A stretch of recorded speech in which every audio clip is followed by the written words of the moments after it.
আপনার রাখালাটা করতেছে, ওরা হয়তো এতটা কেয়ার করলো না, অ্যাক্সিডেন্ট হয় অনেক সময়। হ্যাঁ ওইটা তো আছে, তারপর অ্যাক্সিডেন্ট তো আছে। যখন ন্যাচারালি ব্রিডিং করে অনেক সময় ইন্টারনালি ব্রিডিং হয়, অনেক ধরনের প্রবলেম হয়। এই জন্যই হয়তো গভর্নমেন্টও পারমিশন দিছে এভাবে এআই করার জন্য।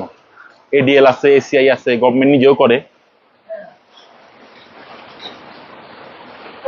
আচ্ছা, এই যে আমরা দেখতে পাচ্ছি এটি হলো মানে একটি কথা প্রচলিত হয়ে গেছে বাংলাদেশের মার্কেটে, উচ্চ বংশীয়। হ্যাঁ, উচ্চ বংশীয় যে ব্রাহ্মা এখন সব জায়গায় পাওয়া যাচ্ছে। উচ্চ বংশীয় যে মার্কেটটা একেবারে ক্লাবস করে দিছিল, জি। এক মুঠিও হাতে নিয়ন্ত্রণে ছিল, সেটি আসলে আপনি কি মনে করছেন এখন যে ওপেন হবে কিনা? সব খামারে এগুলি ব্যবহার? অবশ্যই হবে, সবাইকে ইনিশিয়েটিভ নিতে হবে এটার জন্য। আপনি একা কতদিন ডমিনেট করবেন? এটাও তো পসিবল না, তাই না? এখন এটা আসলে ডমিনেটও বলা যায় না, আসলে ছিল না কারো কাছে, কেউ এভাবে উদ্যোগ নেয় নাই।